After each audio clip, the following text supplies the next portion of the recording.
مجھے اپنے استاد ڈاکٹر اسرار صاحب کی بات جو میں صرف اپنے قریبی دوستوں کو بتاتا تھا، اب میں پبلکلی بھی آپ کو بتاتا ہوں، وہ یاد آئی۔ وہ اکثر اپنی ویڈیوز میں کہا کرتے تھے کہ جو شخص بھی رسول اللہ کے پیٹرن پہ دعوت شروع کرے گا صلی اللہ علیہ وآلہ وسلم، نبی صلی اللہ علیہ وآلہ وسلم کی ختم نبوت کی برکت سے ان کا پیغام ان کی امت تک پہنچائے گا،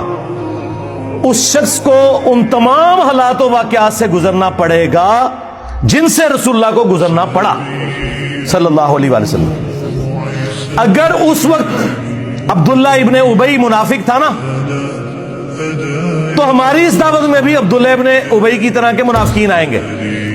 فرق صرف یہ ہے کہ ہمیں چونکہ وحی کی تائید حاصل نہیں، ہم کسی کو منافق نہیں کہیں گے، ہم مسلمان اسے کنسیڈر کریں گے،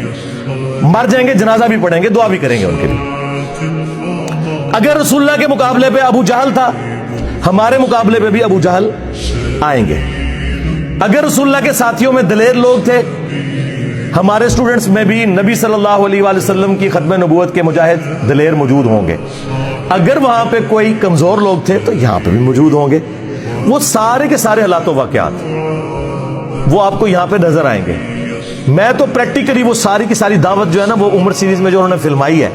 میں وہ انجوائے کر رہا ہوں۔ میں پن پوائنٹ بھی کر سکتا ہوں کہ ہماری اس دعوت میں عبداللہ ابن ابی کون ہے، ابو جہل کون ہے، لیکن پرسنل ہونے کی ضرورت نہیں۔ انجوائے کریں ان چیزوں کو، اور اللہ کا شکر ادا کریں کہ صدیوں سے ہمارے آباء و اجداد کو ان لوگوں نے جس گمراہی میں رکھا، وہ تو بےچارے جہاں گئے یا گئے، آپ لوگ بچ گئے۔ جس طرح وہ آپ کو پتا ہے، جب نبی علیہ السلام مکے میں داخل ہوئے تو حضرت ابو سفیان رضی اللہ تعالیٰ عنہ کی جو بیوی تھی ہند رضی اللہ تعالیٰ عنہ، مسلمان ہوگی، صحابی ہیں، تو انہوں نے کس طرح وہ بت گرائے اور پھر وہ روئیں، اور انہوں نے کہا کہ مجھے سمجھ نہیں آ رہی کہ میں اس بات پہ روؤں کہ میں اپنے باپ اور بھائیوں کے قتل کا بدلہ محمد سے نہیں لے سکی، یا اس بات پہ روؤں کہ میرے باپ اور بھائی